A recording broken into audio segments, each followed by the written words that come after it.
Assalamualaikum warahmatullahi wabarakatuh. Selamat malam semuanya. Salam sejahtera bagi kita semua. Jadi kami di sini akan mempresentasikan tentang hasil diskusi kami, yaitu penerapan teknologi embrio in vitro untuk meningkatkan efisiensi reproduksi dan perbaikan genetik ternak sapi perah.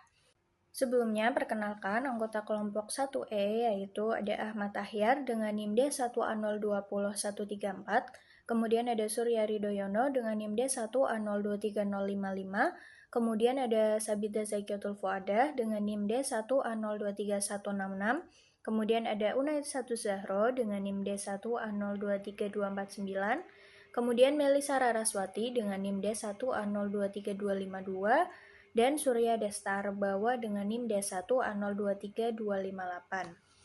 Hal yang melatar belakangi penerapan teknologi embrio in vitro diawali oleh produktivitas ternak sapi perah di Indonesia yang masih tergolong rendah.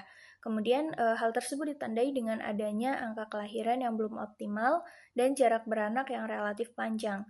Kemudian kondisi ini menyebabkan peningkatan populasi sapi berjalan lambat, sehingga kebutuhan susu dan daging masih belum sepenuhnya terpenuhi. Nah, salah satu upaya yang dapat dilakukan untuk mengatasi masalah tersebut yaitu dengan menerapkan teknologi embrio in vitro atau IVF.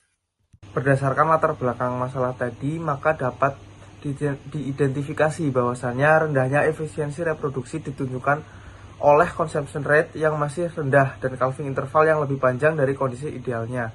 Selain itu, berbagai gangguan reproduksi seperti anestrus postpartum, silent heat repeat breeder, dan kematian embrio ini masih sering ditemukan pada peternakan sapi perah.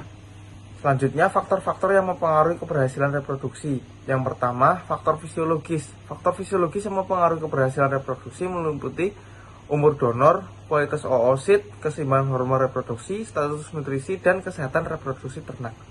Kondisi fisiologis yang kurang baik dapat menurunkan peluang terjadinya fertilisasi dan perkembangan embrio.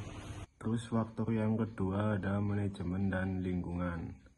Keberhasilan reproduksi juga dipengaruhi oleh manajemen pemeliharaan dan kondisi lingkungan.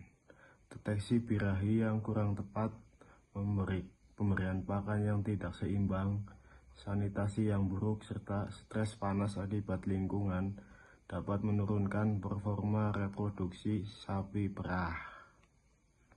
Nah, faktor-faktor yang mempengaruhi keberhasilan reproduksi. Nah, yang ketiga itu ada faktor teknis produksi. Nah, faktor teknis meliputi proses pengambilan oosit, kualitas simen, media kultur embrio, keterampilan operator, dan ketepatan waktu inseminasi. Nah, kesalahan pada tahapan teknis tersebut dapat mengurangi keberhasilan fertilisasi maupun perkembangan embrio. Untuk solusi sendiri itu ada in vitro fertilization atau IVF. Nah, itu merupakan teknologi reproduksi yang dilakukan dengan mempertemukan sel telur dan spermatozoa di laboratorium untuk menghasilkan embrio unggul. Nah, teknologi ini dapat meningkatkan efisiensi reproduksi sekaligus mempercepat penyebaran sifat genetik unggul pada sapi perah. Untuk cara kerja IVF, penerapan IVF diawali dengan seleksi sapi donor unggul dan pengambilan oosit menggunakan metode ovum pickup. Oosit tersebut dimatangkan dan dikultur di laboratorium hingga menjadi embrio yang selanjutnya ditransfer ke sapi resipien untuk menghasilkan pedet unggul. Untuk kelebihan dan keterbatasan sendiri, yaitu yang pertama mempercepat perbaikan genetik sapi perah, menghasilkan banyak embrio dan donor unggul, meningkatkan peluang memperoleh pedet berkualitas tinggi, dapat menggunakan semen sexing untuk menghasilkan lebih banyak pedet. Untuk keterbatasan sendiri, yaitu biaya mahal, laboratorium dan peralatannya khusus, membutuhkan tenaga ahli yang terampil, tingkat keberhasilan dipengaruhi kualitas oosit, sperma, dan manajemen reproduksi. Selanjutnya untuk simulasi implementasi. Simulasi implementasi IVF dilakukan pada peternakan sapi perah rakyat dengan total 10 yang terdiri dari 2 ekor sapi darah unggul, 6 ekor sapi resipen, dan 2 ekor sapi produksi biasa. Program tersebut itu diawali dengan seleksi dan pemeriksaan reproduksi. Kemudian dilanjutkan sinkronisasi estrus, pengambilan oosit, proses IVF, serta transfer embrio. Dari satu siklus produksi diperkirakan diperoleh 15-20 oosit layak fertilisasi yang menghasilkan sekitar 5-8 embrio berkualitas baik dengan tingkat kemuntingan 50-60%.